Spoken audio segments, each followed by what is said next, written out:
Good morning, the June 16th. Okay, Secretary Pendleton, can we, Mr. Lewis start the meeting?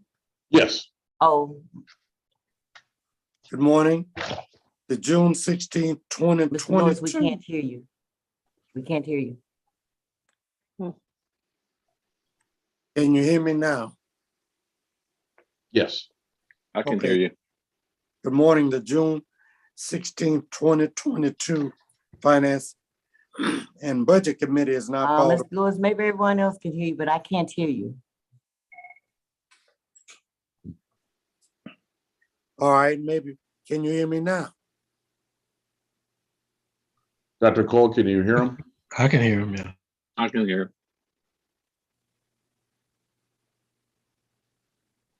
All right,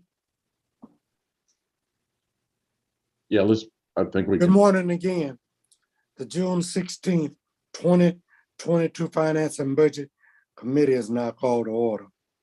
Before we get started, we need to make certain findings on the record regarding the necessity for conducting this meeting by electronic participation without a physical quorum present due to the coronavirus pandemic. In accordance with the Tennessee Code annotated Section 8-44-103 B and 2, as chair of the Finance and Budget Committee, offer the following facts and circumstances to support in support of a finding of the necessity for the Finance and Budget Committee to conduct the June 16th, 2022 meeting without a physical presence of a quorum. The Finance and Budget Committee is scheduled to take up important Finance and Budget Committee matters that require timely action by the Finance and Budget Committee, including approving the university's compensation plan, approving a capital construction plan, approving non-mandatory student fees, and receiving reports on the CARES Act funding and enrollment. Participation by electronic means is necessitated by ongoing health and safety issues pertaining to the COVID-19 pandemic. Accordingly, I move that the Finance and Budget Committee find that participation by a quorum of the Finance and Budget Committee members by electronic means of communications is necessary. Is there a second? Second. The question is on the motion to find that participation by a quorum of the Finance and Budget Committee members by electronic means of communication is necessary. Secretary Pendleton, please call the roll. Trustee Lewis, Aye. Trustee Corbell, Aye. Trustee Andre Johnson, Aye. with 3 ayes. We will proceed with the meeting with a quorum present. At this time, we need to call the roll. Secretary Pendleton, please. Oh, one other item, Trustee Lewis, we need to ask if they can hear or speak to the other members, and also to identify if there's anyone present. Thank you, Secretary Pendleton. Please advise if there's anyone in your presence, and if they can hear us, call the roll. And if you can hear us, call the roll. Secretary Pendleton, please move forward. Trustee Lewis, Aye. Trustee Corbell, Aye. Trustee Andre Johnson. Aye. We have a quorum, Trustee Lewis. Thank you very much. The next item on the agenda is the approval of the March 17, 2022 Finance and Budget Committee meetings.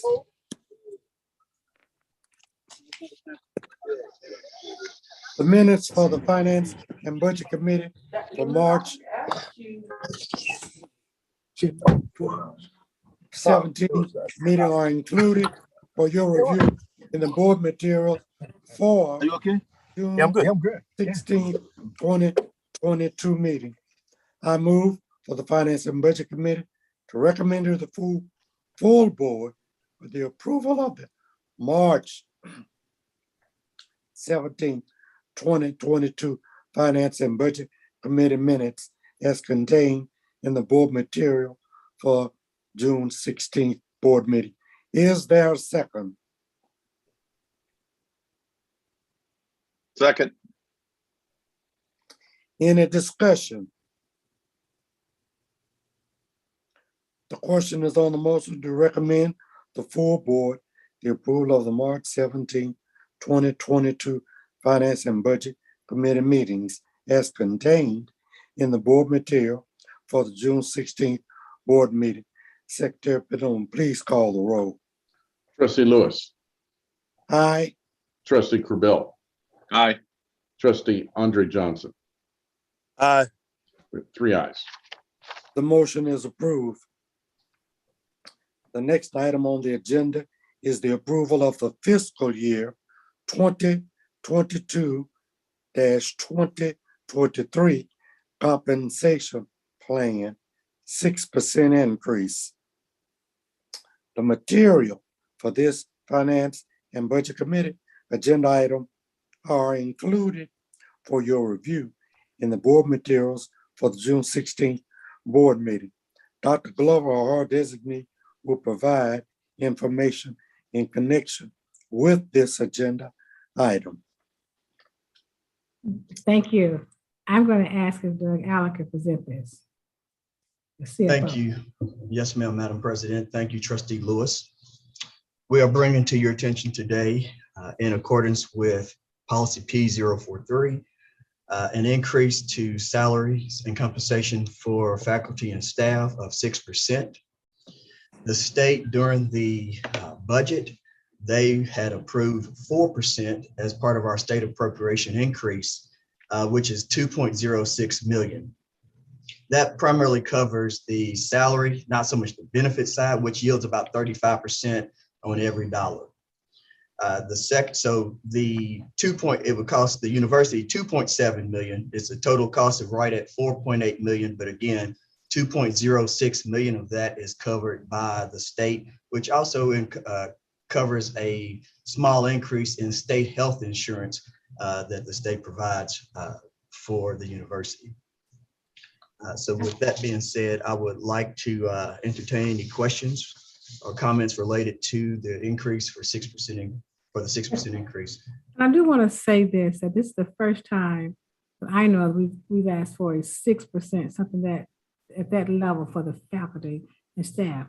We want to show them our appreciation for the hard work they've done, especially over the last year when we had some uncertain times, some very challenging times. They stepped up to the plate and worked hard and got it done. They're still working around the clock to get things done.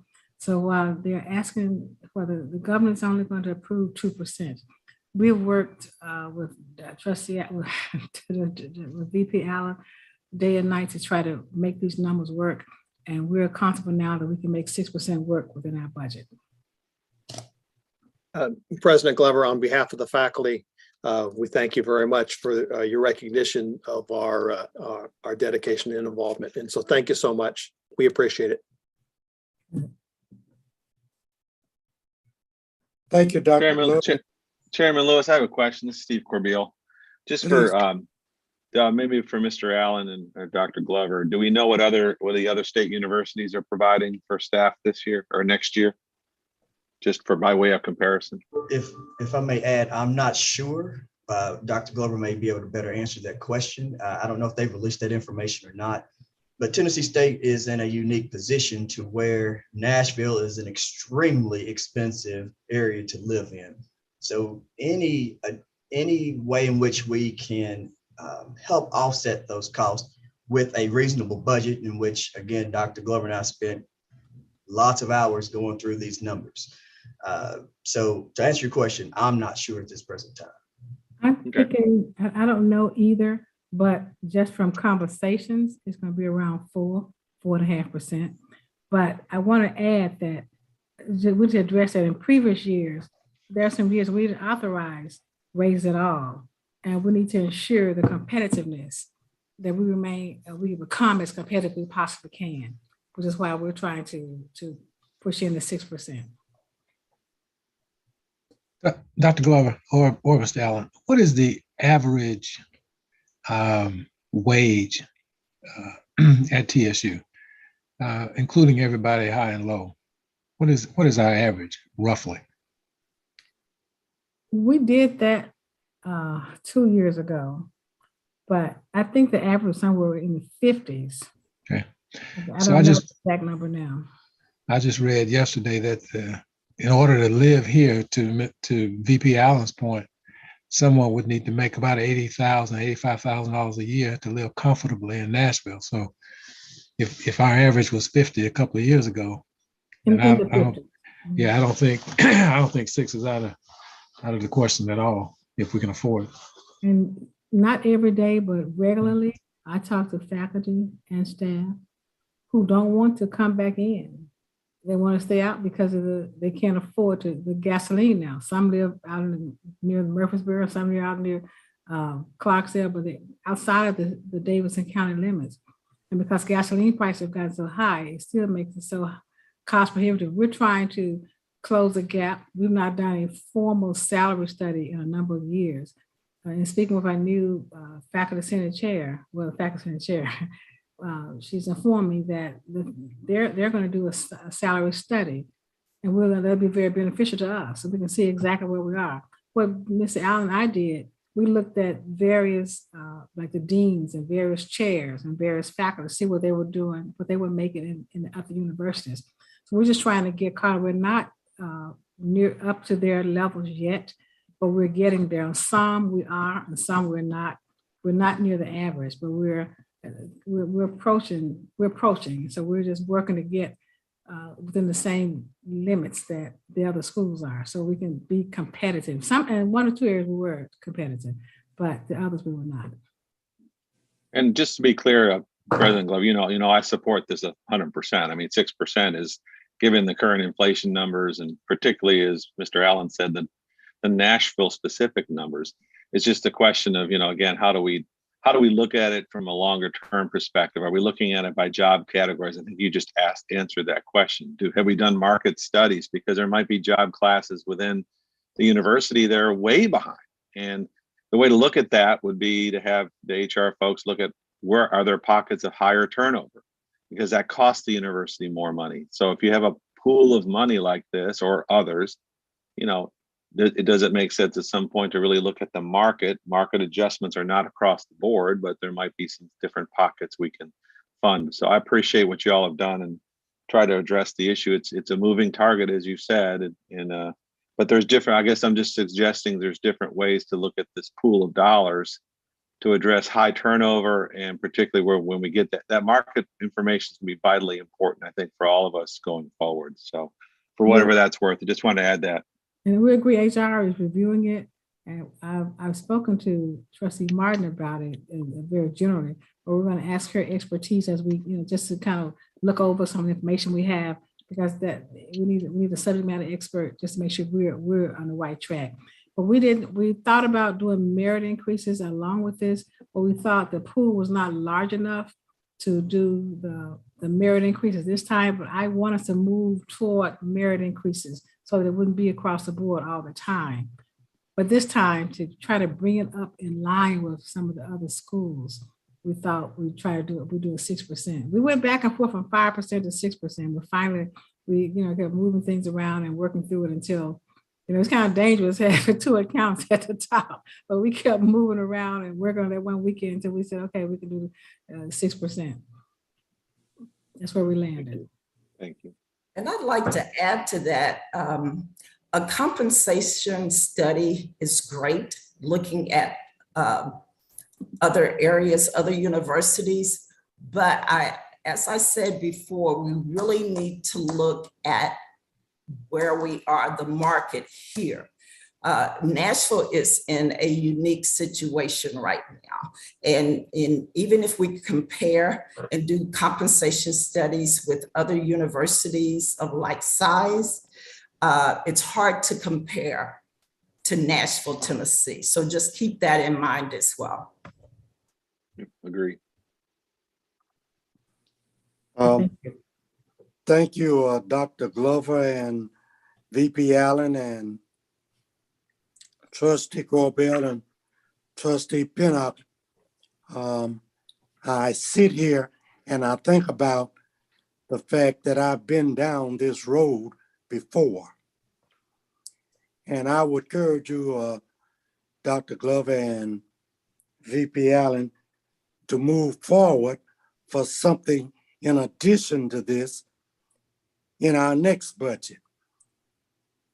My recall lets me know that Tennessee State University faculty and staff and employees have always come in last every time a study is done. Therefore, it's time for us to step forward and do something different and be number one. It won't hurt a thing, especially since the Board of Trustees make the decision now and not the TBR. Perhaps you need to do something like the candy bar, M&M. You need to have merit and market combined and or separately in order to bring the faculty, staff, and members at TSU to the Nashville market in order to keep our great faculty, staff members on board. So I encourage you, Dr. Glover, and you too, VP Allen, and anybody else, Trustee Martin, that Provost can. Harris. Harris, thank you so much, to move forward and think about the M&M, merit and market, both at the same time in order to be competitive. And quite frankly, there's nothing wrong with being ahead of other institutions in the state of Tennessee. Thank you all for listening to me. Are there any other questions? Any other discussion? I would only add that as we make our move towards R1, this is going to be a critically important piece in order for us to capture the superstar faculties and leaders that we need for the future. Agree. Thank you, Dr. Johnson. Keep that in mind and pass it on. Chairman Lewis, I'd just like to thank you for the presentation, for the way you just stated that. It's so important and it was stated very eloquently. So thank you. Thank you, Chairman Cole. Any additional discussion? I move forward that the Finance and Budget Committee to recommend to the full board the approval of the fiscal 2022-2023 compensation plan 6% as contained in the board material for June 16th board meeting. Is there a second? Second. Any discussion? The question is on the motion to recommend to the full board the approval of the fiscal year 2022-23 compensation plan 6% increase as contained in the board materials for June 16, 2022 board meeting. Secretary Pendleton, please call the roll. Trustee Lewis, Aye. Trustee Corbill, Aye. Trustee Andre Johnson. Aye. The 3 ayes. The motion is approved. Trustee Lewis, may I just add that how much we appreciate what the committee has done and is recommending. This has been a long time coming and we're still not there. So we appreciate the support in this regard because we do have some outstanding faculty and staff. We don't want them, we lose them because of the salaries. We're trying to cut in on that loss by trying to compensate them for the talent they bring. Thank you. Thank you, Madam President. And again, back over to Dr. Johnson. Thank you, and Madam President and Dr. Johnson, VP Allen, and Chairman Gold. Let me still encourage you to move forward with additional consideration for merit as well as market increases. If you like M&Ms, keep that in mind, all right? Yes, sir. Thank you very much. The next item on the agenda is for the approval of the fiscal year 2022-23 non-mandatory fees, a fee increase in the housing fee. The material for this Finance and Budget Committee agenda item are included for your review in the board materials for June 16, 22 board meeting. Dr. Glover or her designee will provide information in connection with this agenda item. Thank you. Ms. Allen, will you present this for us, please?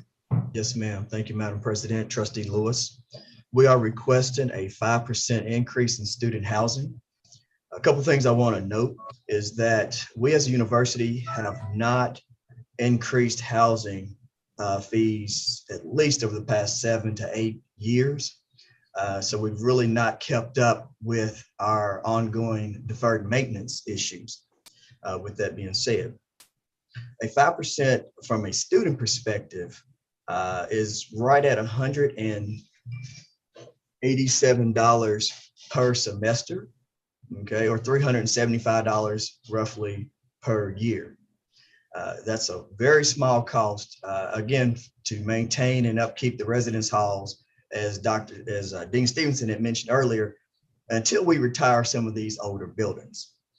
We also, with the new residence hall coming on board, or the 2 new residence halls coming online here in the fall, we are proposing a $4,562 per semester for that residence hall.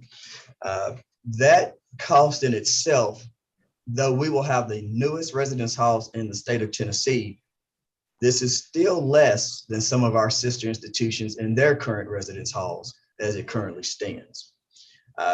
The total expected revenue from a 5% increase is about $1.4 million across the board. So that will significantly help us with some of the deferred maintenance in the residence halls and also other staff members that have to maintain those. So that is my report in requesting a 5% increase to the housing fee schedule. Thank you, Dr. Glover and VP Allen. Any comments or questions? If none, I move for the Finance and Budget Committee to recommend to the full board the approval of the fiscal year 2022-23 non-mandatory fees, a fee increase in housing fees as contained in the board material for June 16th, 2022 board meeting. Is there a second?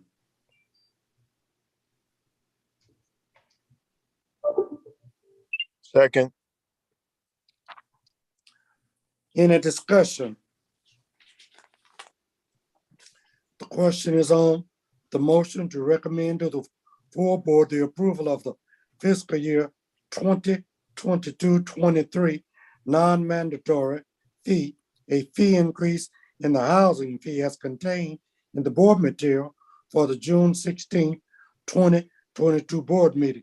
Secretary Pendleton, please call the roll.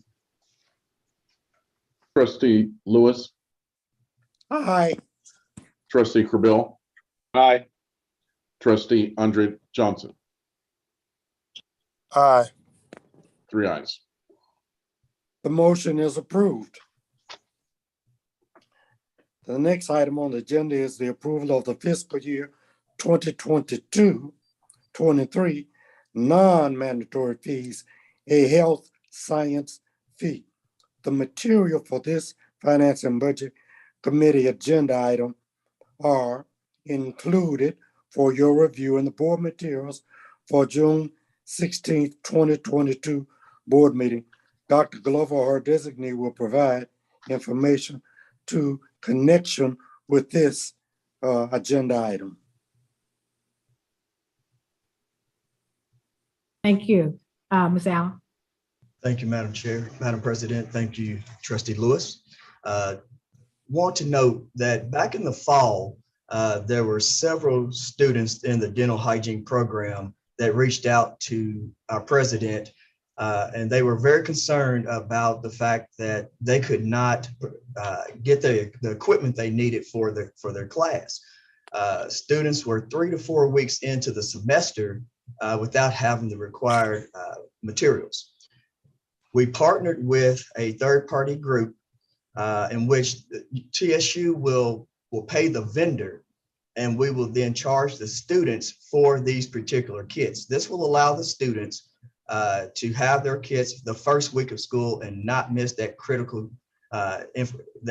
pieces that they need for their clinicals, et cetera. Okay, so the kit fee is $7,489. That's a one-time fee. Okay, the university is not making one single dime on this. We actually were able to purchase these in bulks to make it less for the students. These kits are actually, they will take these with them throughout their academic careers here at TSU and into the workplace as well.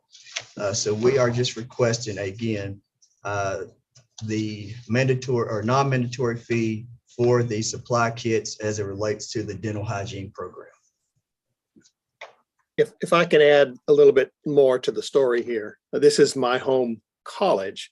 I spent yesterday afternoon talking with the department chair in dental hygiene specifically about this. And you may or may not know that this is our only associate's degree program on the campus. But this associate's program takes 3 years instead of 2 years to complete. And this request for the purchasing of these dental instruments has been moved up to the very first semester.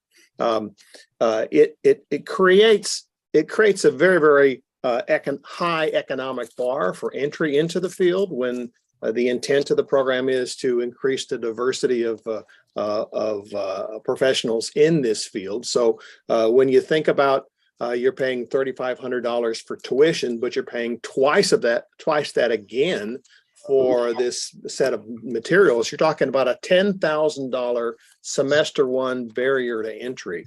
And so I had a long conversation with the department chair, and I asked, what other people are doing, and other institutions are doing the same kind of thing.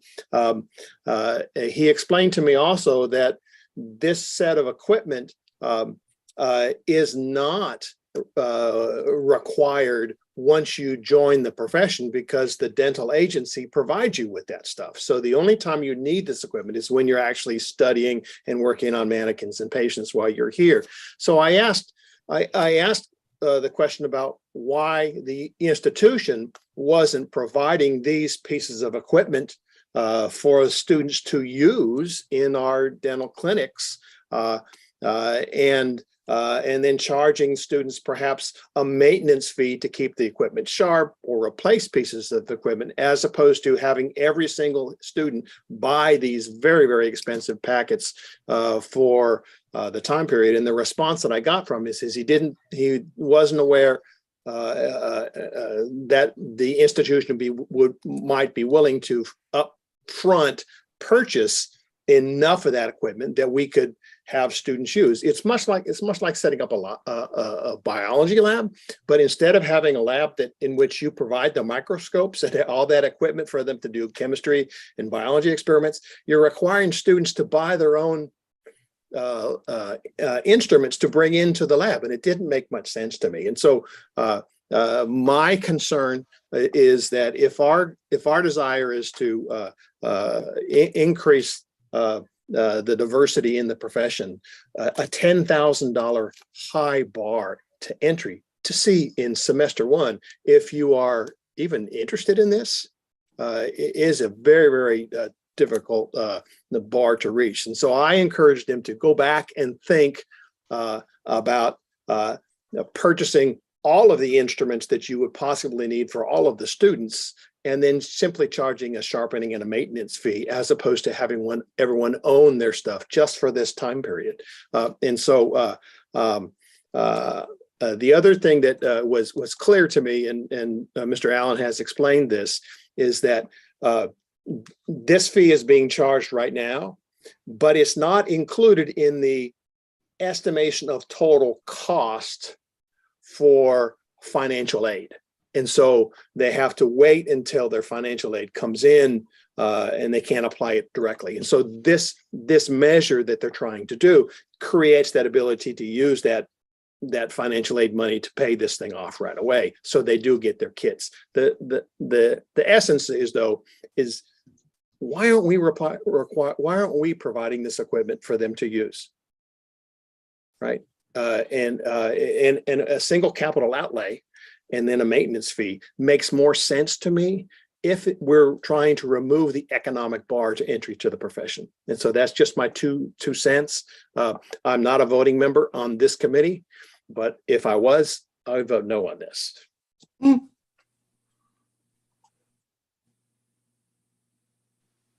Well, these students receive scholarships that can help offset the costs. We buy equipment as much as we can across the board, but this is one of those, we did the numbers and we haven't asked for a fee like this in the past. I mean, there's nothing unusual what we've asked students for in the past. So that's why we have on the agenda for today. And my guess is that these folks that are coming into this program have the expectation that they would have to buy their own their equipment coming in, because that's been the past practice, correct? That is correct. And I do want to add that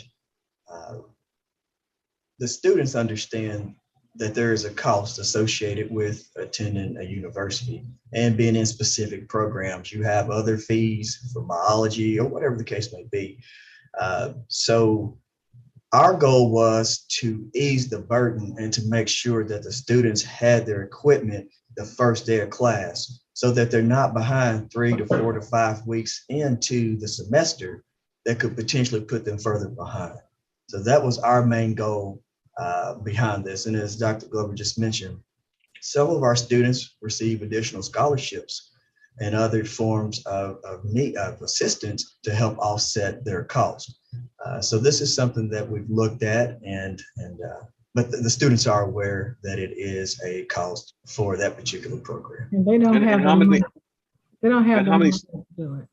I'm sorry. And how many students are in a typical class, incoming class, that would have to buy this equipment? I can't answer that question per se. On the bid sheets that I was sent yesterday, it's on the order of 30 kits is what the bid sheets were broken out to be. I would like to add one more thing, please.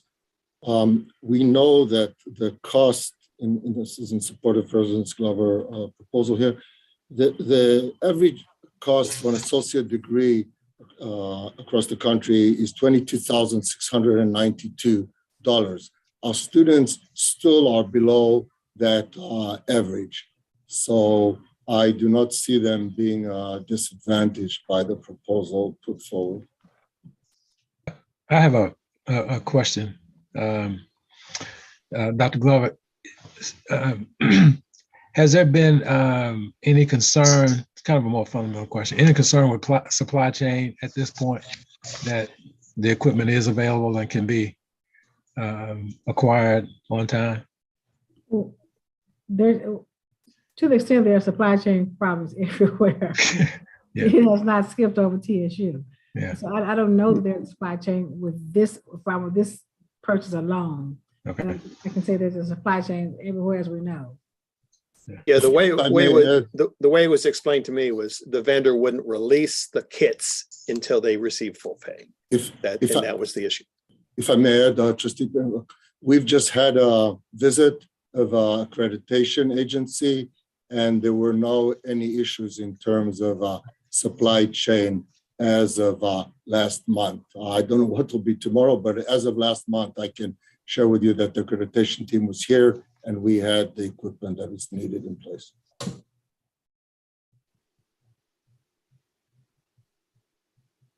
Any further discussion? Thank you, President Glover and VP Allen and Dr. Johnson for your comments, and Trustee Corbell and others.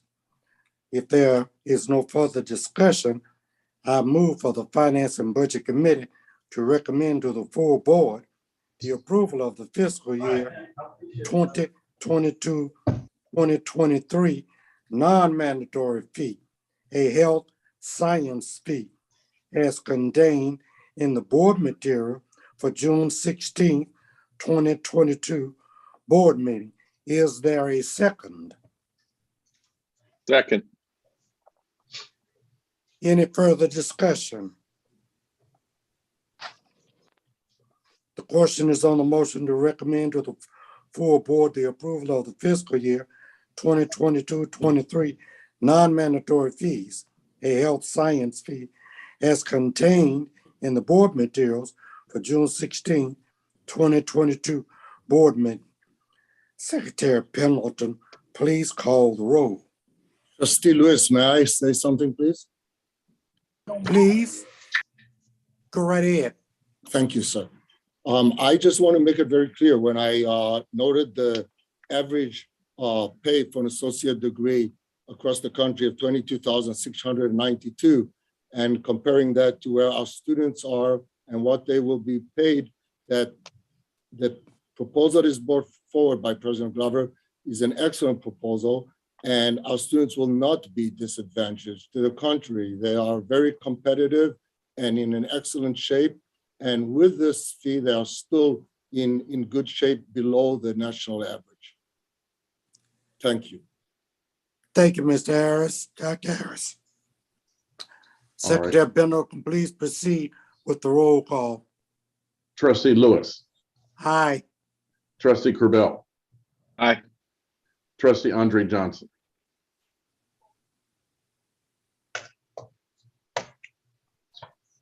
Trustee Andre Johnson,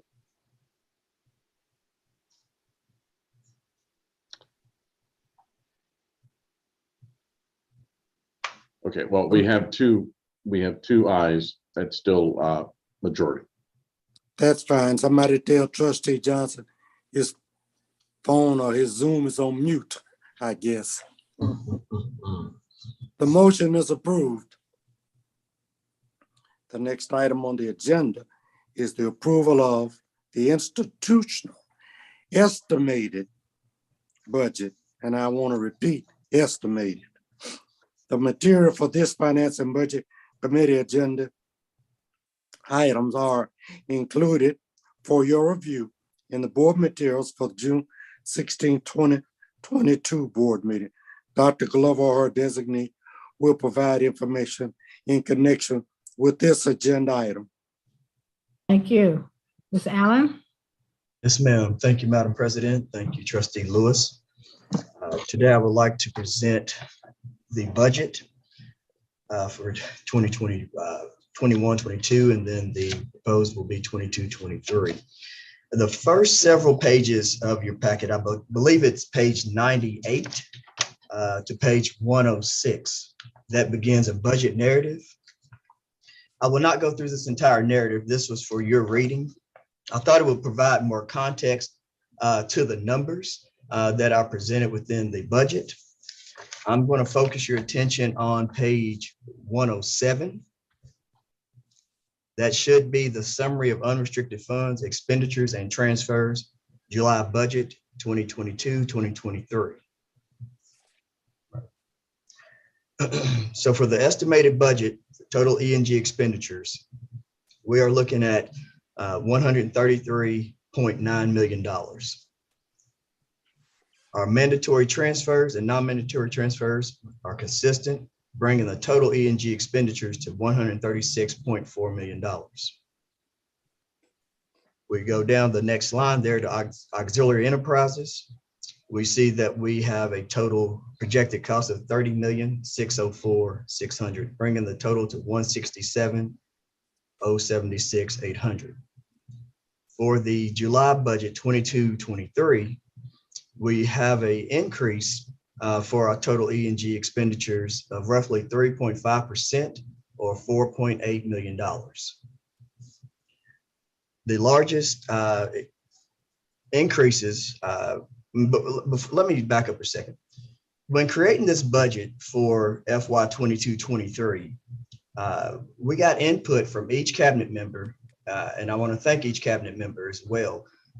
Each cabinet member went back to their respective staff to get their input so that this was a true collaborative effort in building this 22-23 budget.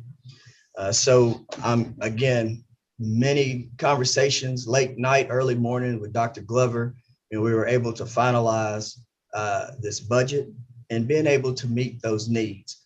A question came up about the percentage, the 3.5%, and the allocation across each of the respective areas. For instruction, for example, instruction went up just about 500,000.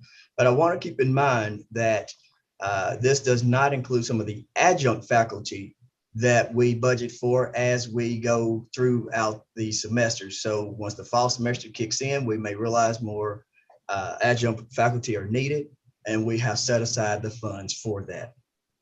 Okay.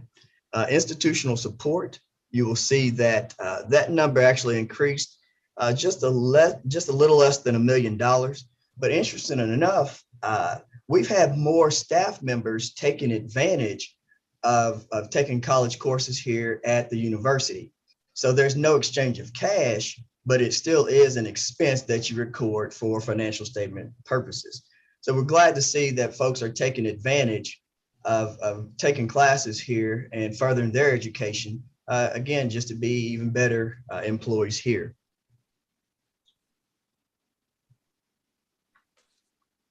Are there any questions on page 107 for the expenditures? So just as Steve, can you hear me? Yes, I can. So the big driver, and maybe you mentioned this, I missed, I'm sorry, Doug, but the unexpended plat fund from year to year is the big, in my opinion, one of the $6 million, pretty much. Mm-hmm. Yes. And that's a big driver. Did you say that it's 5% from the total unrestricted expenditures and transfers, about a 5% increase? Yes, that is correct. And so a big part of that is that $6 million. Can you give us a little more color on that? Yes. On the plant fund. Sure. So the plant fund, and again, please keep in mind that the plant fund does not, it transfers into the plant fund. Plant funds do not finance the operating side of the budget, okay, for E&G purposes. We are required, and it's the board's policy that we transfer funds into the plant fund, again, to maintain our facilities here on campus. Sometimes we often have to use plant funds for some of our maintenance needs, and that's really what it's set for from that standpoint. So does that answer your question, sir? Well, no, I'm really looking at the driver between what is going to be basically the final 21-22 budget of $670,000, mm-hmm. and the next year's budget of $6,600,000. So obviously the delta between those two numbers is a big driver of this budget increase. I'm just trying to get a color for, is that Right. just an accounting play, or is that just, Well, I mean, part of that is with the new residence hall coming online as well. So that drives a piece of that too, from that standpoint. So yes, there are, numerous items that cause the plant fund to increase, but mainly it's based on, as we see some of the new construction in place, that drives Okay. that drives it up as well. okay. I just think it's important when we talk about 5%. I mean, that this is the line item that's driving most of it. And it is, if it's related to the new residence halls, that's what it is. And so Yes. it's just when I see a line item stick out like that, it's just good to get Right. clarity. Thank you. Absolutely. And the good thing is, again, that does not hinder our operating on the Got E&G it. side. Yeah, got it. Yeah, Thank you got so it. much. Okay. Appreciate that. All right. Any other questions as it relates to the expenditures for the 22-23 budget? Well, yeah, this is Bill Johnson. So one of the things that we were hoping for, faculty senate, was a greater percentage of the total budget being applied in the instructional area to what our peers are doing on the order of 50% or closer to that, and we're dropping about a full percentage on this one. And as we move forward with greater better compensation for faculty and increased enrollment and increase the need for the primary core business element of instruction, which is what the university is all about.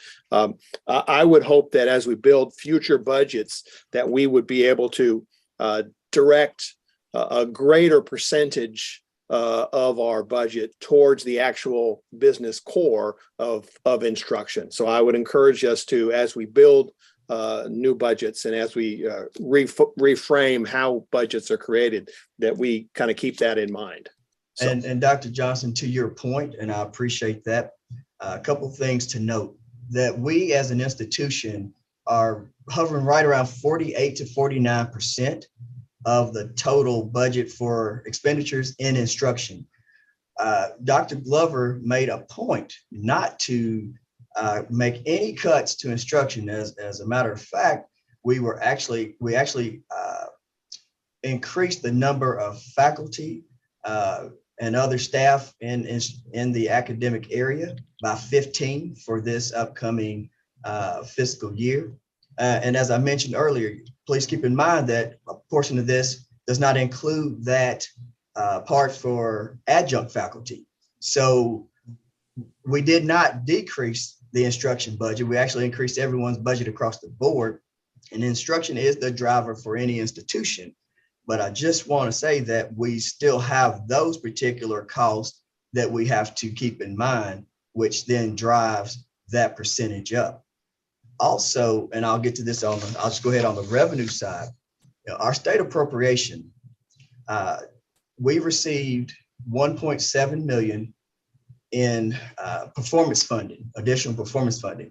These metrics are really based on academic drivers. Okay, so we're able to put that money into the instruction line as well. So there are several items that folks may not see or fully understand, but we're taking those direct funds and being able to apply it to instruction first, and then we move our way down. But again, instruction is a critical piece, but it is one piece of the pie, and it takes the whole pie for the university to be able to operate. I'd like to add, Go ahead. Sorry, I'd like to add to what VP Allen said, that it increased, and the reason that it increased what we got, because working with the president, we updated the priorities based on which we are examined by THEC, and doing so resulted in this increase, which we are very, very happy about, again, working with the president to get to this point. Yeah, my point is, and we can argue how you calculate your 48 versus my 36, but later on. But the point is that as we become more R1-ish, our instructional costs are going to dramatically increase because the cost for the quality of the faculty is going to demand more. So as we move forward, keeping in mind that the core business element of this institution is instruction. That's why people come here, and that everything else kind of supports that. And not saying that that's not important, but those support elements enable people to sit in classes and get degrees. And so I just want to keep us in mind that we may need to look kind of outside of our box of framing budgets in the future and keep that in mind. So I appreciate that. Thank you. Let me just add to that. Dr. Trustee Johnson, I'm not sure how you got to 36% either, because we just followed the way we've done with TBR and others, and we just never changed it from that formula because we didn't see anything that was wrong in that formula. But having said that, we recognize, I personally recognize the value of the faculty and the teaching and the instruction component. So our goal was to get it to be 50%. But we haven't made it 50% yet, but we're still trying to make, it just seems just logical that half your budget is in instruction. So we're working around that just to make sure we can get that, but we're not there yet. Yeah, it's the difference between 50% of E&G versus 50% of the total budget. That's just a number thing. So yeah, thank you. All right. All right, thank you, President Glover and Dr. VP Allen, and all of the members who participated in this discussion. If there's no further discussion, I move that the Finance and Budget Committee to recommend to the full board the approval of the institutional estimated budget as contained in the board material for June 16, 2022 board meeting. Is there a second? So move.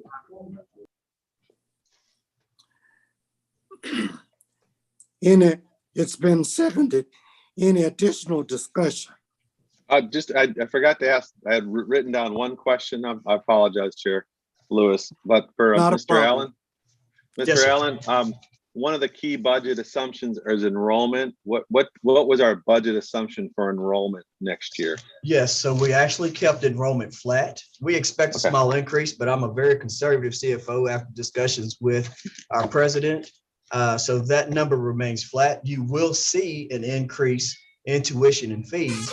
And that Sure. is because we actually, where we pay student balances with her funds, that reduces the amount of write-off or allowance that you have to calculate, which in turn drives the revenue up. So it's a flat enrollment projection for the budget for FY23. Which I appreciate, and I think those that have been on the board for a long time appreciate being very conservative on that, even though we've outperformed over the last couple of years. And then secondarily, we usually get a guideline from the state as far as tuition increase. We talked about housing today, but what guideline did we get for the tuition piece of this, the general overall? Maybe I missed it, I apologize, but typically we talk about what is the recommendation from the state.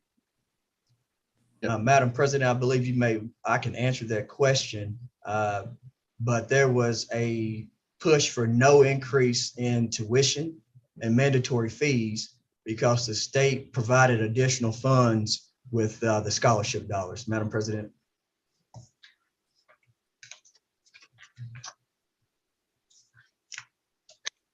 You're on mute. Very good, thank you. Tell me, what was the question again? Oh, so we were talking about tuition being flat. Yes. And that we increased the overall revenue because of the allowance, which then tuition and fees at the state level was recommended that we do not increase tuition and fees because scholarship dollars were increased by the state. But that wasn't the question. What was the question? No, the question had to do with Trustee Kerbill asking about the tuition range. So we know that under the Focus Act, TX sets a tuition range each year for the institutions to follow. So it could be from, in the past, it's been between 0 and 2, 0 and 3%. But because of the money that was allocated in the governor's budget this year, then THAC then voted at its meeting last month, actually, that there would be no Zero increase. tuition range, a zero tuition range for all the institutions. And that is something that is applicable to all, including TSU. For this year. On May 19th of 22, that decision was made by DHAC that zero tuition increase across the state higher education. Okay, and we built that into our budget, and we built that into all the things. Again, I had these, I apologize for jumping in for the discussion, but I had a few things written down. So as long as we built it into the model, I think that answers my question. Thank you. Thank you. Thank everyone. You Yes, sir. especially. I was just going to say for trustees that were asking, there's actually there was a press release by the Tennessee Higher Education Commission that spoke about it very, very specifically. So it's out there. We can send it. All right, thank you, Dr. Harris. Thank you, Trustee Corbell. We've already moved the motion. It's been seconded. The question is on the motion to recommend the full board the approval of the institutional estimated budget as contained in the board material for June 16th, 22. Secretary Pendleton, will you please call the roll? Trustee Lewis, Aye. Trustee Corbell, Aye. Trustee Andre Johnson. Aye. And 3 ayes. Thank you very much. The next item on the agenda is the approval of the institutional proposed budget. The material for this Finance and Budget Committee agenda item are included for your review in the board materials for the June 16th board meeting. Dr. Glover will, or her designee will provide information in connection with the agenda item. Thank you. Continue, CFO Allen. Yes, thank you. Thank you, Madam President, Trustee Lewis. So we covered the majority of those items just here recently. So I won't necessarily go back through those unless there are any additional questions that you all may have. I do not. Well, I have one, Yes, sir. VP Allen, and that is, and might be looking at, but I'm not looking at it. Based upon all of this information that has been presented, what will we estimate our reserve to be? Let me share my, go ahead, Madam President, please. They keep muting me. We worked on this reserve. I mean, Trustee Lewis, I think you should probably present it to it, Trustee Allen. We have, both of us have it here because that was we worked on this one around the clock too, just to make sure the ins and outs were correct. So Ms. Allen, why don't you go ahead? Yes, ma'am.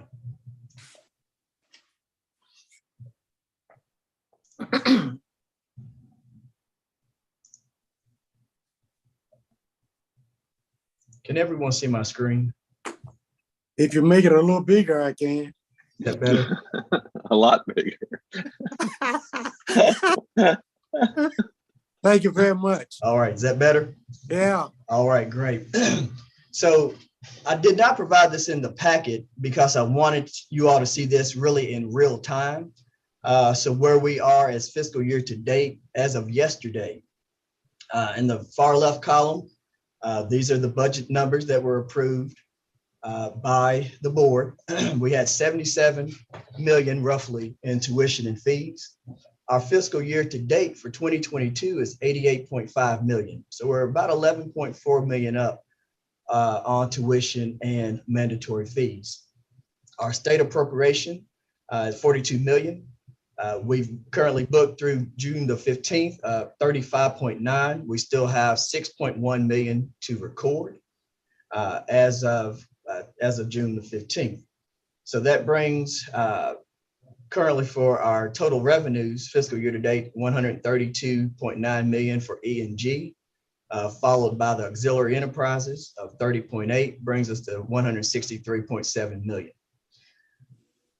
Again, we're very, very conservative in how we budget and manage the funds here at the university. To Dr. Johnson's point with the expenditures through June the 15th, you will see that instruction was budgeted for 64.5 million. They currently have 46.9 in expenditures to date. Now, $17 million difference. Please don't think that we're going to be 17 million to the good at the end of the year. That's just because we instruction with salary benefits, and then you have a portion of the summer faculty that are teaching that are captured at June 30th, 2022. You do see a few on institutional support. You do see we're over budget by 1.7 million. And again, that a big portion of that are our employees taking advantage of the scholarship allowance that they have for the class. Okay, again, it is an expenditure that has to be recorded, though it's not an exchange of cash. Physical plant, we're over by 700,000. Again, that is due to emergency maintenance needs. We've had to buy generators, you name it, we've had to have that. The good thing is for FY23 and the governor's proposed budget, there are some deferred maintenance funds set aside that we can utilize given under Dr. Glover's, under her leadership. The scholarships and fellowships is over about 1.9 million. Again, there were students in need and we were able to provide those resources as we did not anticipate our tuition and fees being as high as they are. I love to adjust up for revenues versus having to adjust down. Okay, so we were able to offset these overages with the additional funds that we were able to bring in. And I want to thank the cabinet, especially Dr. Harris, Dr. Dean Stevenson, AVP Izzard, etc. So it was a team effort on that. So to answer your question, as of, again, June 15, 2022, we are 22.4 million under budget.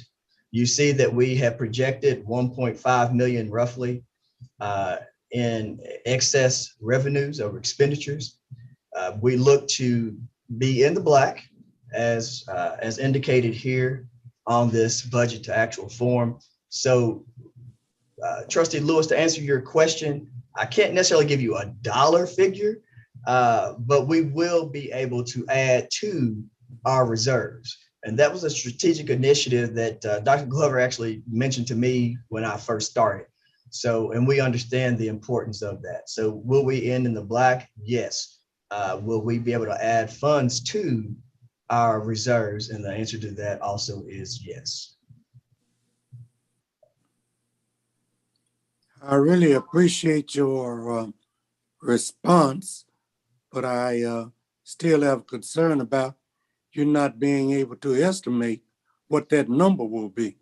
Well, let me say this. I don't like to estimate a reserve number. I will say maybe 3.5 million on the conservative side.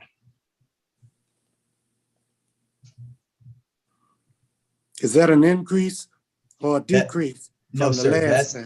that's an increase to the reserves.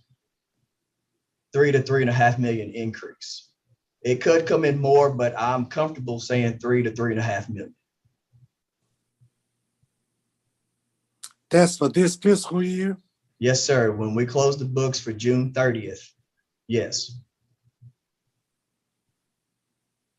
Is that enough to keep in reserve based upon your conservative opinion? Well, so the answer to that is yes. We do have a healthy reserve, and we did not tap into the reserve. So we will be increasing that as of June 30th. Well, maybe I must be missing something. You say we have a healthy reserve. You talked about 3 million being added. So what is the healthy reserve amount? That's around $50 million. All right, that's the number I'm looking for. Thank you. Yes, sir. Any other questions? I'm going to Yeah. stop sharing my screen unless there's any other questions. This is Bill Johnson again. Yes. Just to make sure I clearly understand this,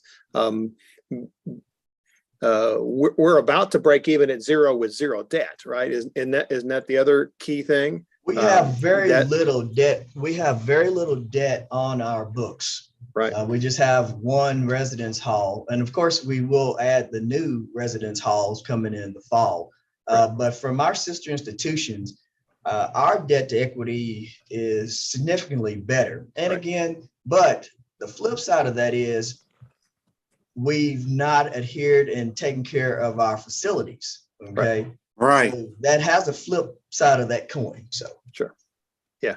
But the potential for another year in the black, starting at close to a zero debt, Yes. it looks very, very promising. And so in the 11 years or 12 years I've been here, we've never been in that situation. So once again, congratulations, you guys for doing a good job in that. well, I definitely want to thank you for that, Dr. Johnson. Again, Dr. Glover's, she's a finance person as well. So she understands the numbers and we've had a lot of conversations about them. But I would like to say that it is I can't take the credit. I give the credit to my staff and to the folks here on this call that make things happen. Thank you, Dr. B.B. Allen. Thank you, Dr. Glover, and all of those who participated. Unless there's additional discussion, I've moved for the Finance and Budget Committee to recommend to the full board the approval of the institutional proposed budget contained in the board material for June 16, 2022 board meeting. Is there a second? Second. In this discussion, the question is on the motion to recommend to the full board the approval of the institutional proposed budget as contained in the board material for June 16, 2022. President, Secretary Pendleton, please call the roll. Trustee Lewis, Aye. trustee Corbill, Aye. trustee Andre Johnson. Aye. 3 ayes. All right. Thank you. Hey, Chair Um, Lewis, I gotta say too, as our board members, I want to thank President Glover and the team. I mean, to Dr. Johnson's point, this is the first time we've seen reserves be projected to be increased. And the financial health has really been very notable. So for me personally, I just want to thank you all. Thank you, Trustee Corbell. And I ditto what you just said. The next item on the agenda is the approval of the university's fiscal year 2023 $250 million capital construction plan. The material for this Finance and Budget Committee agenda item are included in your review in the board materials for June 16, 2022 board meeting. Dr. Glover or her designee will provide information in connection with this important agenda item. I'm going to ask Mr. Allen to present this, but I just want to preface it by saying this $250 million capital and construction plan, as you probably know, was included. This is the governor included $250 million in his budget for TSU infrastructure needs. And we're going to mention that at the board meeting again, but I thought it was very significant. It was signed on June 1st. So House voted, the Senate voted, and the governor signed on June 1st. So we take our hats off to the governor for including Tennessee State so significantly in his budget. All right. And if I can add, I think it's a clear recognition, overt recognition by the governor and the legislature of the value that they perceive Tennessee State University having. And so that's a good move. So we appreciate that. I thank both of you for what you said. Dr. Glover, I have a question. Where did the governor get all that money from? From tax revenue. Yeah, that's not what I want to hear, but I'll accept it. All right. Mr. Lewis, it's more your money. That's the deal, right? So yeah. It sounds like it might be some funds that's been held for years that has never been given to the university, allocated to the university. But that being said, thank you, Dr. Glover. Is there additional information regarding this from Well, anybody else? He's going to present this, but I can't let him start without saying that this is not the first time that we have projected the reserves to, an increase in reserves. It's the first time in the last 5 or 6 years, but it's not the first time. Just wanted to make sure that was pretty clear. Dr. Glover, how long have you been here now? This is my 10th year, been here 9 years. Well, you know what's going on. That's all that counts. Thank you. All right, could Mr. Allen, will you present the construction plan? Thank you, Madam President, Trustee Lewis. The approval for the $250 million capital construction plan.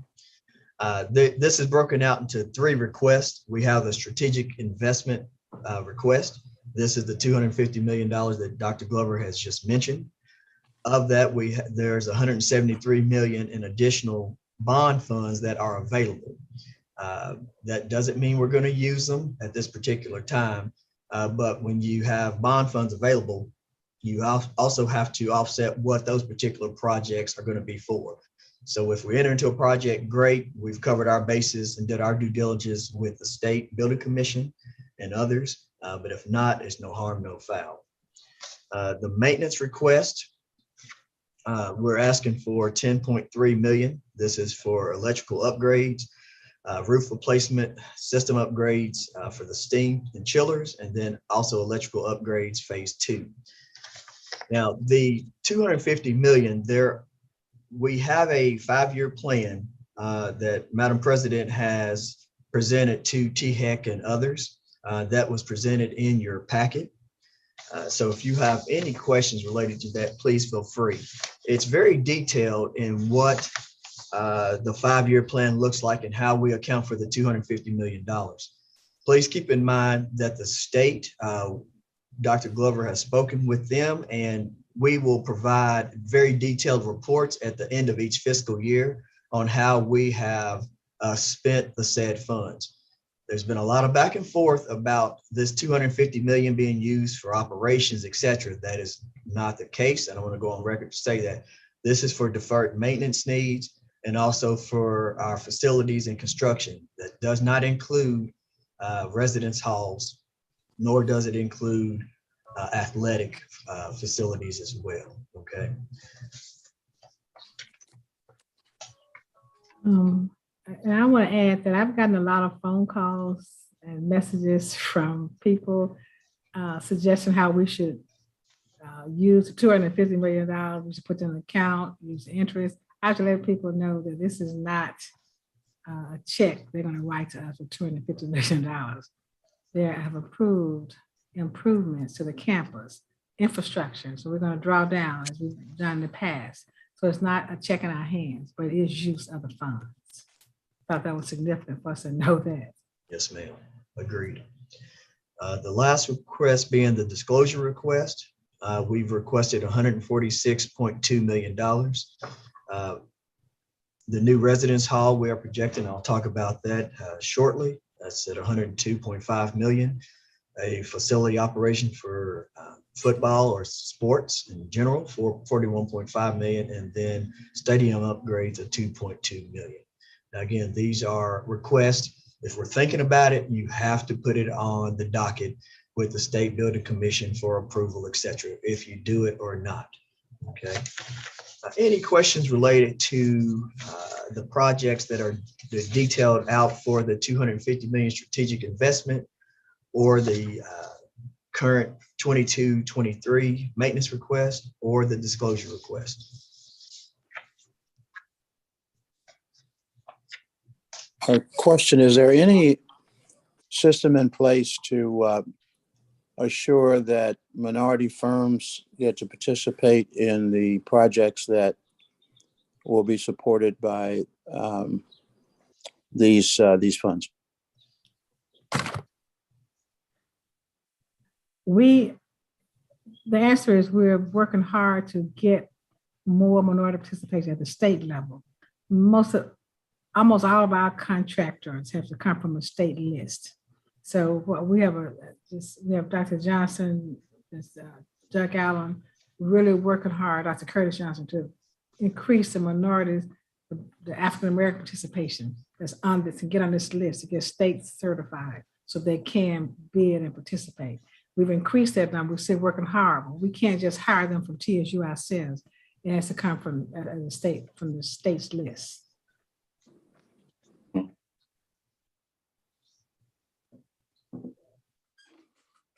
So I guess that means we really need to work on the state to get some more minorities on their list. Yes. Thanks. Trustee Lewis, can I say something? I would love for you to. It is my understanding that the governor is specifically looking at the minority participation with the state of Tennessee. So I do strongly encourage not only TSU, but everyone to participate in that, because we don't want there to be an excuse that we don't have minorities included on the state of Tennessee list. And this is not just for the project with TSU, but it's for anything that the state of Tennessee is involved in. Thank you, Trustee Martin. You know, we've got two members on our trustee board that know the governor pretty well.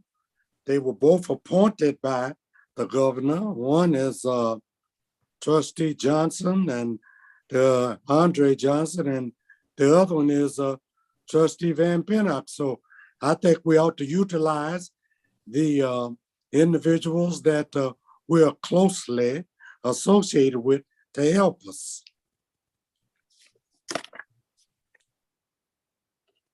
And they have both been helpful in getting the funding passed for us.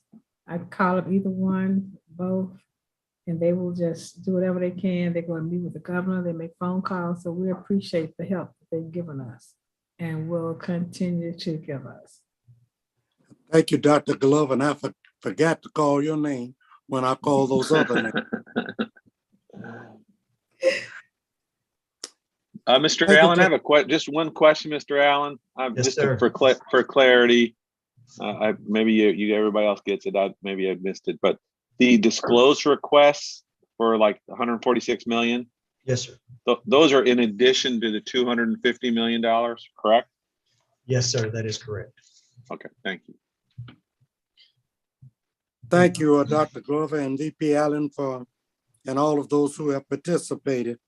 I move for the Finance and Budget Committee to recommend to the full board the approval for the university fiscal year 2023 $250 million capital construction plan as contained in the board materials for June 16, 2022 board meeting. Is there a second? Second. Any discussion?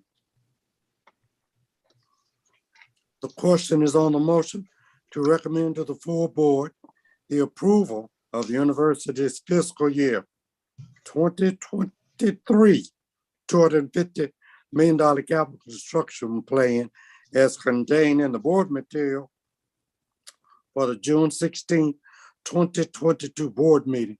Secretary Pendleton, please call the roll. Okay, I just want to get clarification on Trustee Corbill's comment. So what's reflected in the materials would be the total amount, the items that were referred to by VP Allen. So that would be everything that's restricted in the materials and that he's gone over. So that's the vote. Okay, Trustee Lewis, Aye. Trustee Corbill, Aye. Trustee Andre Johnson, Aye. 3 ayes.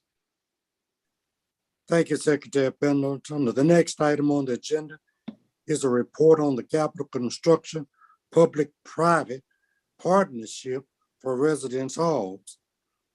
Information regarding this Finance and Budget Committee item is included in your board material for June 16, 2022. President Glover, please provide pertinent information to this agenda item.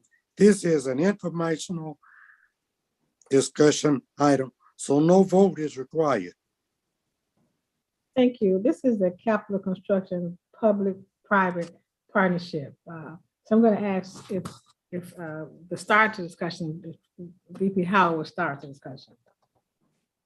Then we need some others here to assist. Thank you, Madam President. Thank you, Trustee Lewis. Dean Stevenson, he is the chair of the Housing Committee. He brought together a great group of individuals here on campus to really strategically think about our housing needs.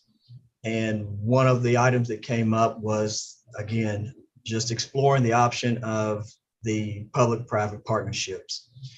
In your packet, there are just some key points that are listed. And I'll be very brief in the fact, if we look at our current new residence halls that are coming online in fall 2023, great looking residence halls. They took a while, a little longer than expected to complete for various reasons. You had supply chain, so on, and I won't go into all of that, but it just took some time. But under a P3, exploring this option, this really allows the risk is transferred to the developer. I have personally been involved in a P3 as it relates to the building of a new residence hall. It went extremely well. Key things are, the university does not come out of pocket, okay, as it relates to any cash expenditures throughout the project itself. I had the opportunity to sit down with Dick Tracy. He oversees all of the capital construction related items.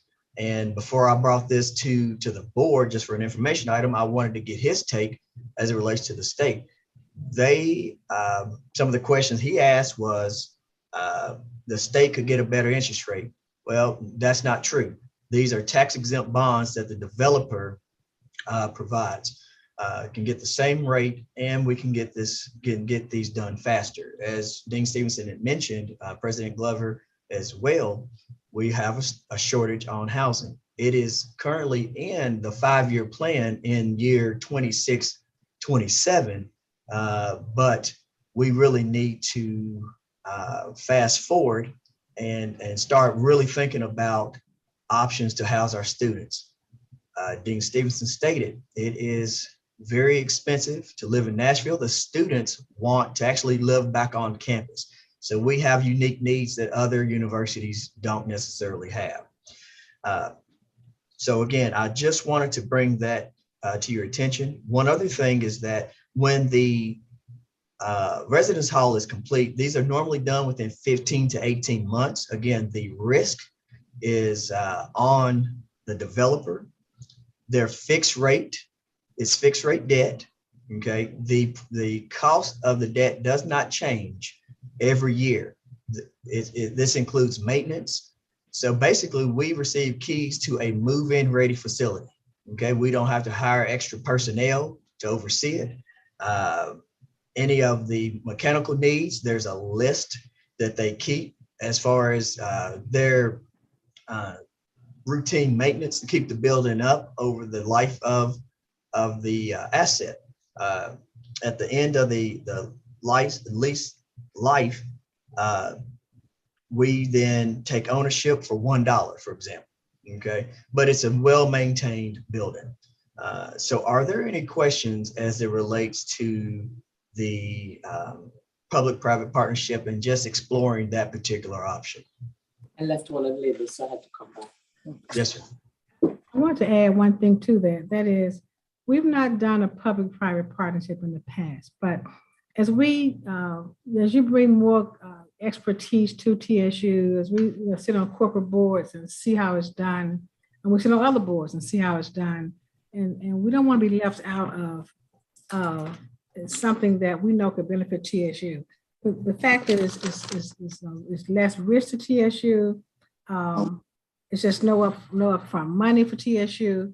We're going to manage it over the life of the activity. So we want you to just really to buy into it, understand it at a different level, at a higher level. So we would never put anything on the board that would disrupt TSU's activities. So we want to bring this forward to the board, the public-private partnership. We're out of space.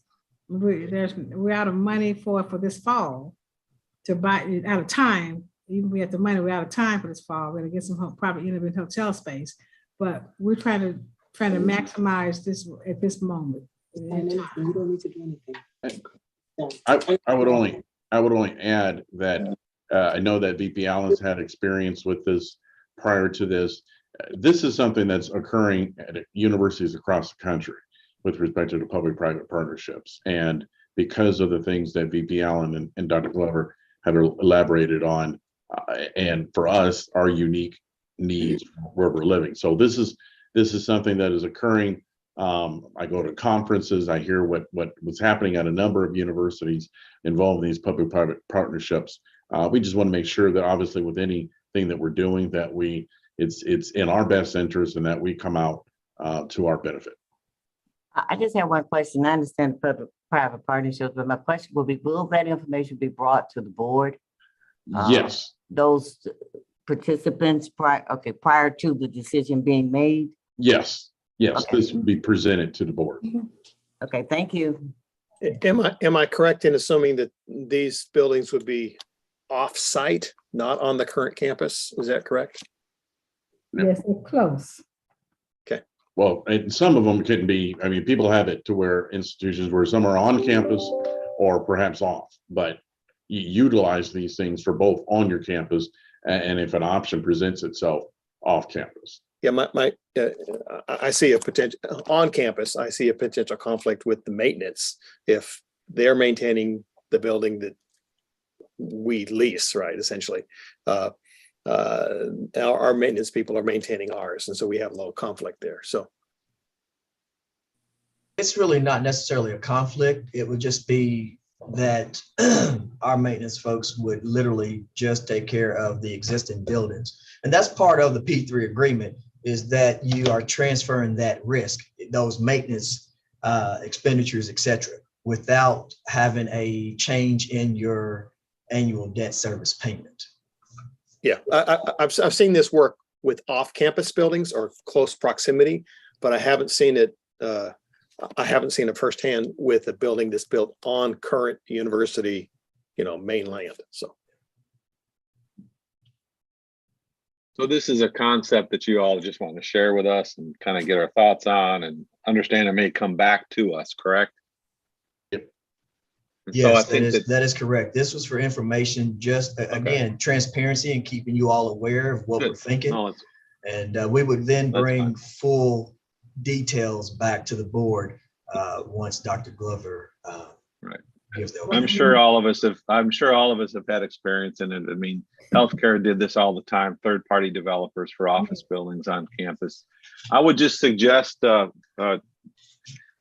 Glover, our former board of trustee, Bill Freeman, is a great, probably has a lot of knowledge on this. And, if things are still friendly with him, he might be a great resource to kind of guide us through this as well.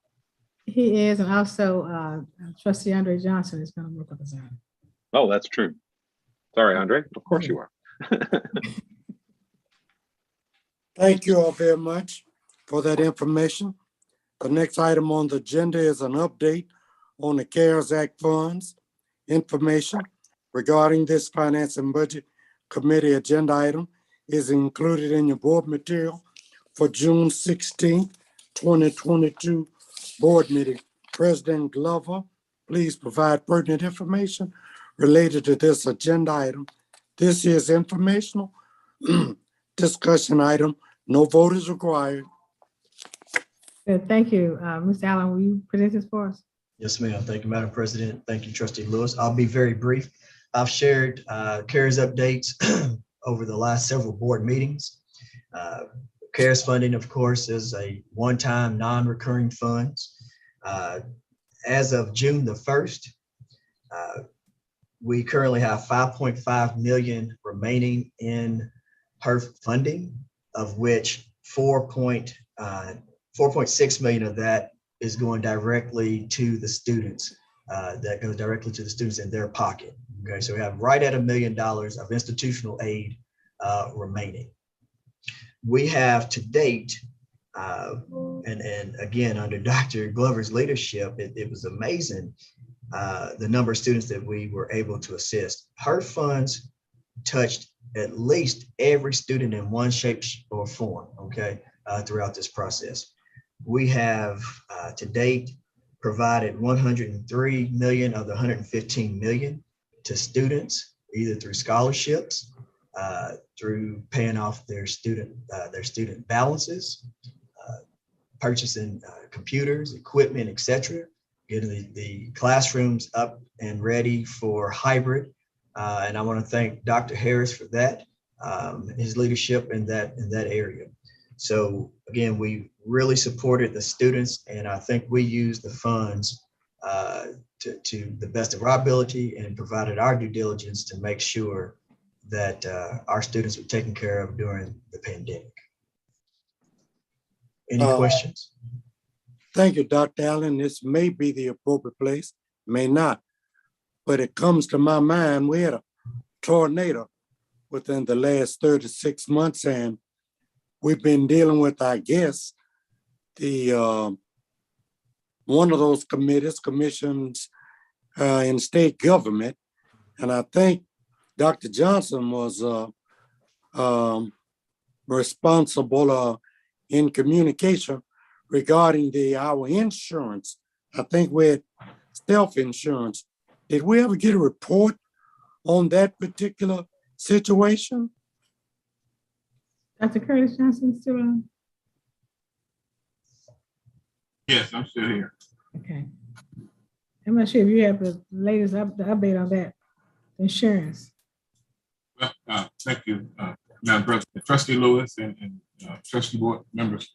We did receive some of the funding is ongoing until we get the farm restored. And so in turn, we have some funding that came from FEMA. We have some funding that came from insurance, from the state insurance agency. So in turn, we're going through the building, restoring, replacement, equipment replacement. We have some of the greenhouse, if you drove by, you would see there, they have been replaced. Some of the vehicles have been replaced, and we're putting the technology infrastructure back in place. I don't know if it's proper. I always believe that management takes care of business and runs the business, and trustees make policies and give it to them. But I'm concerned, do we get any kind of report on what we got or didn't get, or what's been restored or what's not being restored? We can definitely get your report. That won't be a problem. Well, since I ride up and down that area quite often, I'd like to see what we lost, what we got back, and your help would be most appreciative. Not a problem, sir. Thank you. The next item on the agenda is the Finance and Budget Report. Regarding the Finance and Budget Committee agenda is included in your board material. President Glover, please provide pertinent information related to this agenda item. Again, this is informational discussion item. No vote is required. Thank you. Do you have anything else to add? Well, you have a little bit to add, Ms. Allen. Yes, ma'am. I'll be very brief. First and foremost, We have a new executive director for the Office of Equity and Inclusion. And he's really done an excellent job in making sure that we are compliant with Title VI, Title IX, et cetera. So he's really done a great job there. We received a letter that was addressed to Dr. Glover that we are compliant according to the state with Title VI. So that's great. And I just want to say thank you again for my team. They do excellent work. The collaboration across each of the cabinet areas has really grown and strengthened. And I just want to thank the Board of Trustees and our president.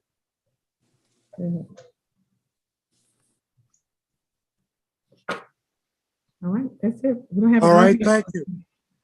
Thank you very much. The next item on the agenda is the update on enrollment.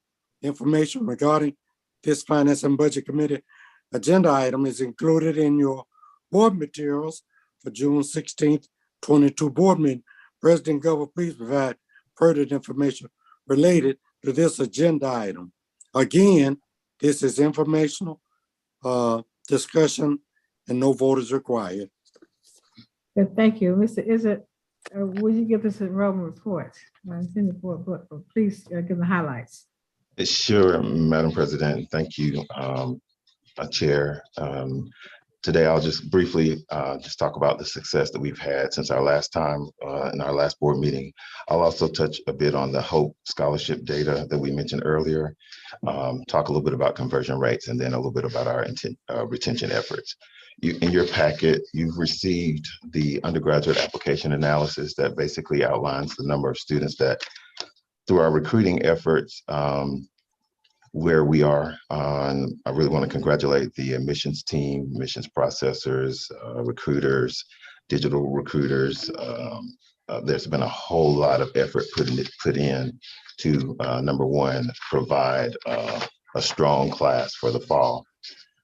In addition to that, there's some highlights of the accomplishments that I've provided for you in your packet. I won't go through all of those, but there have been several additional items that we put in intentionally as we moved to another level of operation as it relates to how we recruit and who we recruit and how we connect with those students throughout the recruitment and admissions process, and then the enrollment process once a student is admitted.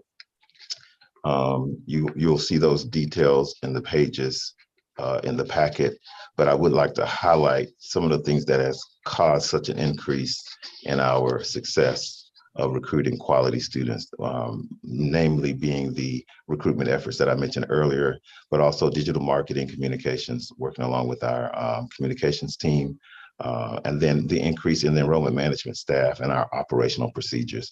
Each of the enrollment management professionals that we're working with now, they have a clear understanding of the admissions funnel.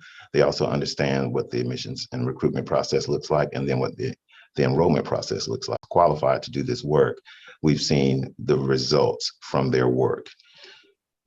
So I'll stop there as it relates to the projected numbers for the fall. We're really pleased, and we congratulate our team for a record-breaking year of recruitment in this cycle. I will also add and encourage you to rising juniors. We've already opened our 2023 application. We're very aggressive. There are over 300 students that have already applied for fall 2023. So we've already begun that process, and we have some great, exciting things that are, I'll be sharing more as we continue in the new cycle for 23. As it relates to the HOPE scholarship, right now, students who have a 3.0 or a 21 ACT score, a 3.0 GPA or a 21 ACT score, they qualify for the HOPE scholarship. In the past, from last year's data, we have just over 700 students who actually received that award for the HOPE scholarship. More specifically, it's about 748, just under 750. Right now, we have students who, we have 1,392 students who have already signed their scholarship offer with us as a university, and they already have been pre-qualified based on their current GPA, as well as their test score if they submitted the test score. Now, the key here is understanding that after a student graduates, their guidance counselor sends their official final high school transcript.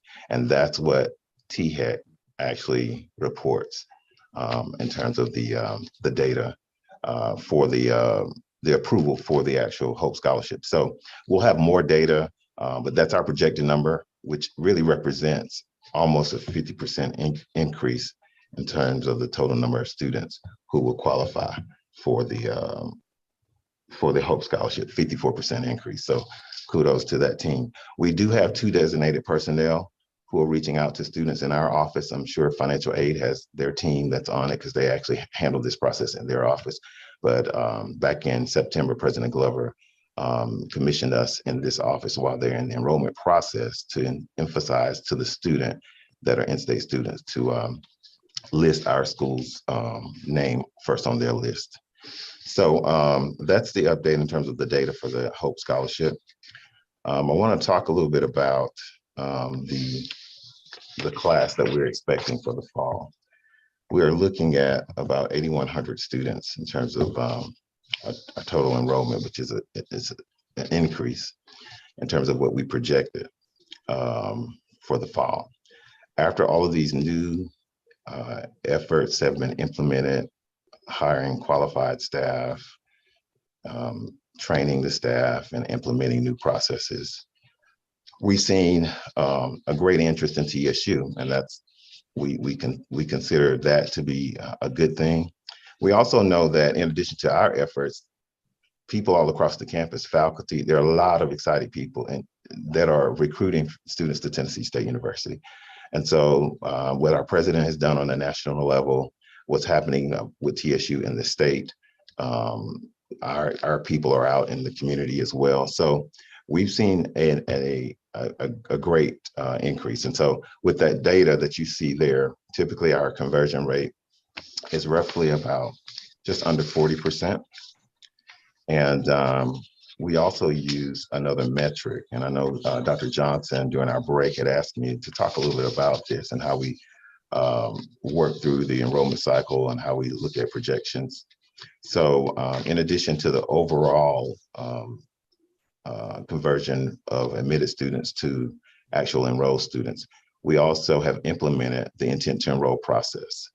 And typically we get about 85% of those students who have completed their intent to enroll form saying, I know I've been admitted, but I made TSU my choice.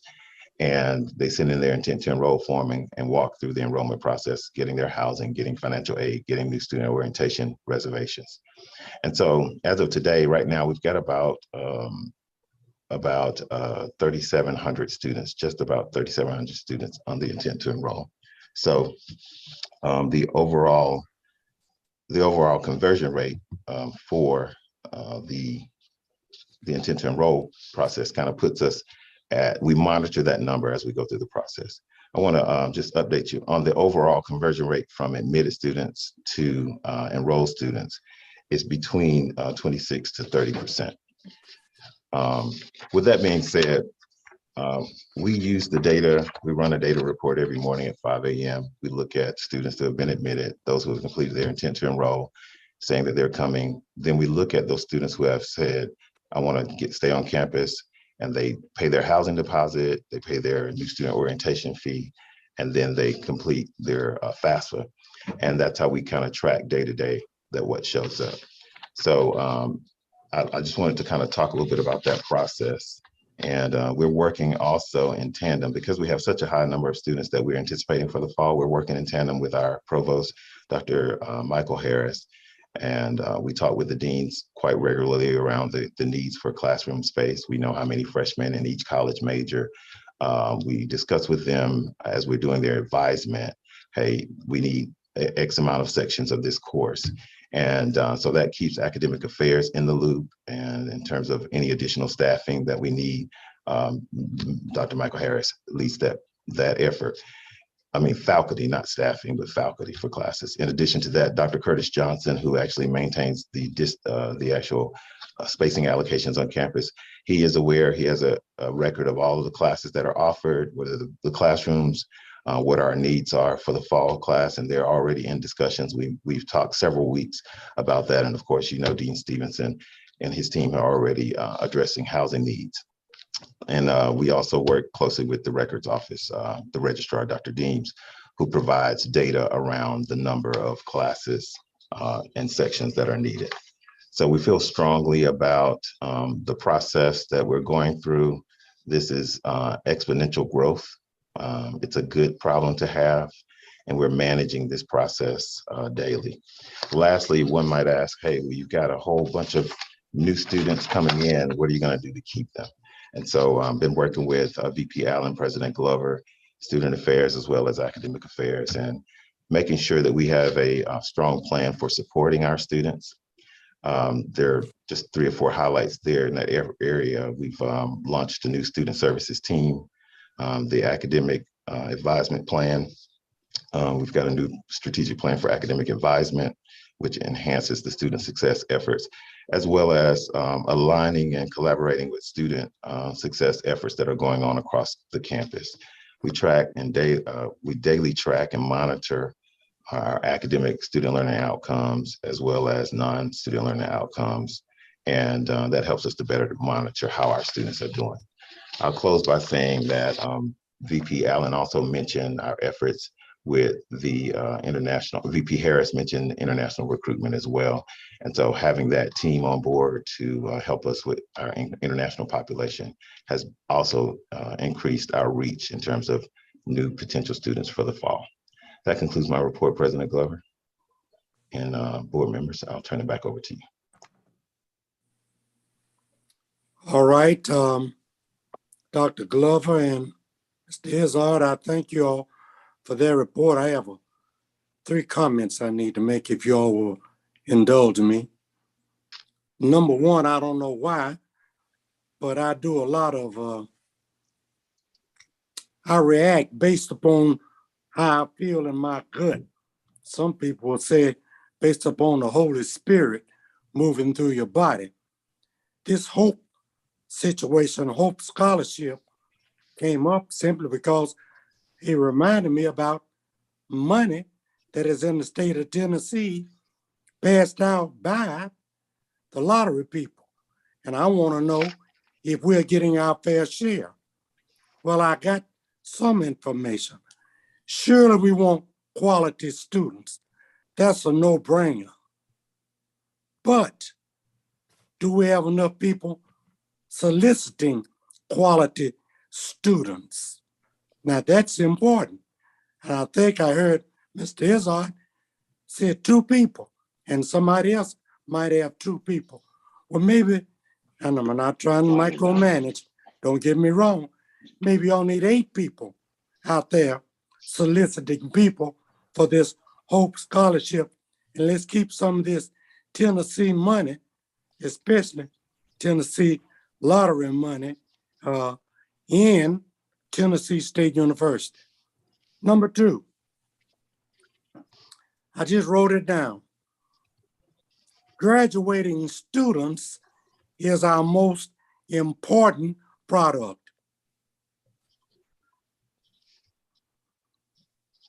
We can get as many students as we want, but graduating them is equally as important.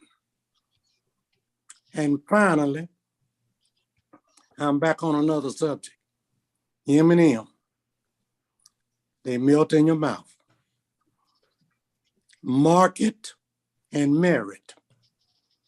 Somewhere along the line, President Glover and VP Allen, it seems to me that you all ought to be able to come with at least a 1% merit increase for all the people at TSU.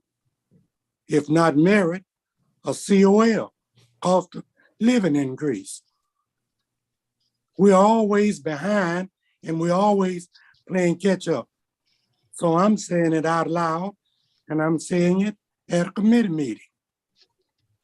I don't know if I'll say it at the board meeting or not, but the bottom line, we need to take care of our people. 6% was wonderful. That was brought out by Dr. Johnson, who said thank you. But also you need to play catch up. And you need to play catch up while you can. And Mr. Allen, I hope we can afford to give everybody an additional 1% increase in salary. Now, only you all know. But I do know there are enough line items where you can get those 1% from. I know, well, I've been exposed just a little bit. You've got many grants where you can get 1% as well as the money that is available to us. Now, with that being said, I don't need any response. I think that ends our, unless there's additional business, and seeing none after my additional comments, is there a motion to adjourn this meeting? Well, I want to just say to your response, I'm sorry that we take this seriously. Thank you for your comments. We thank you, we take this seriously, and we're gonna look further into just your comments and our response, how we can make it better. And Mr. Lewis, I hate to delay the closing of the session, but I do have two quick questions for Mr. Izzard, if that's okay.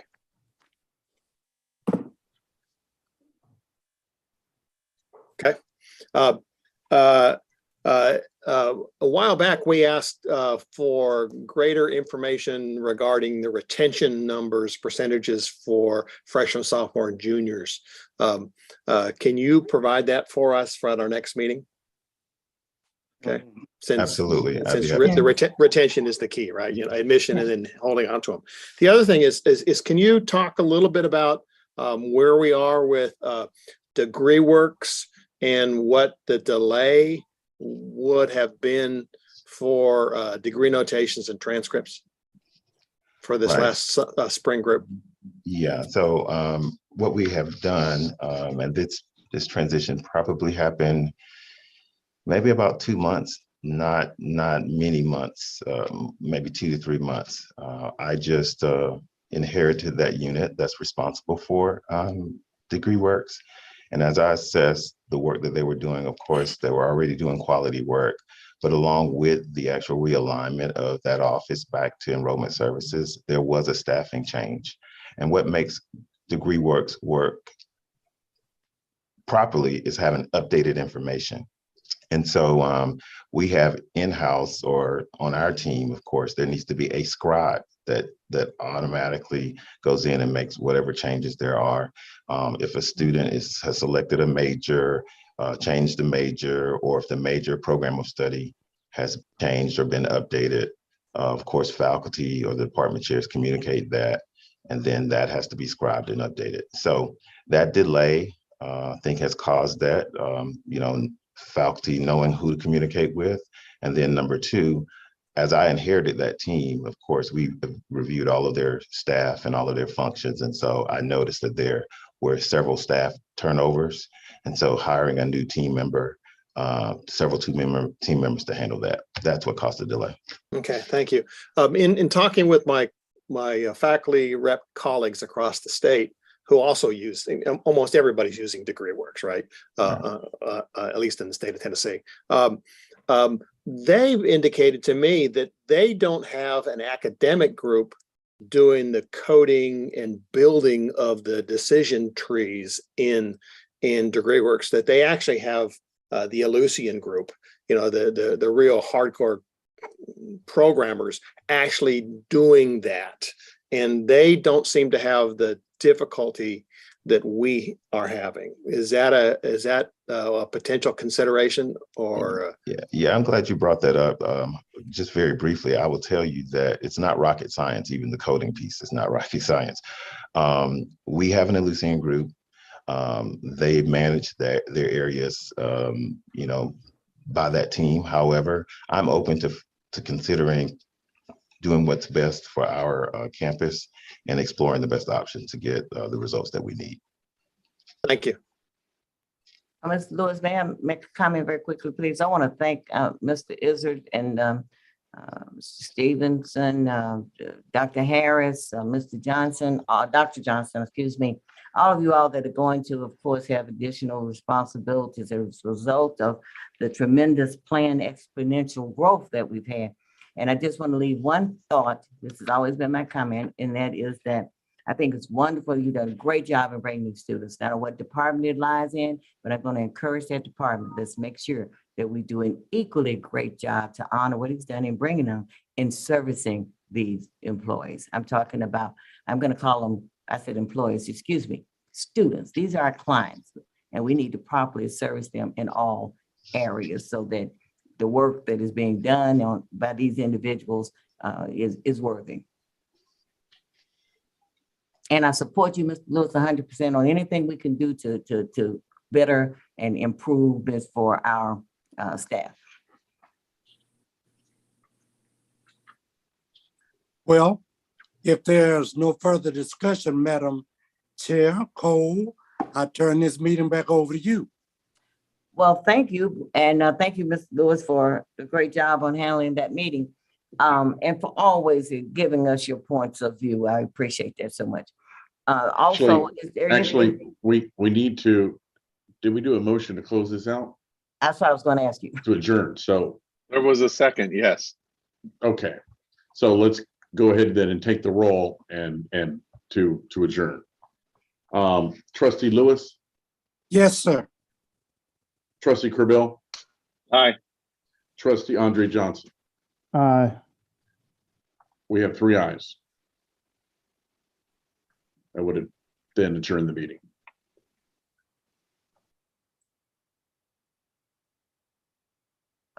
Okay. All right, fine. At this point in time, then Attorney Pendleton, are we breaking for lunch? Yes, so we are scheduled for the regular board meeting to start at 2 o'clock.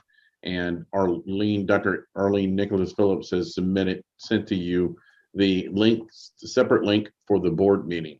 So you have that to join for the 2 o'clock meeting. Wasn't that on the bottom of the email that she sent? There were 2 links. Is that not correct? Yes. Okay. That is correct, Chair Yes. Cole. Yes, okay. All right, if there's nothing else, all minds and hearts are clear. We will break now and then come back at 2 o'clock in the time and manner for the board meeting. Thank everyone for your participation.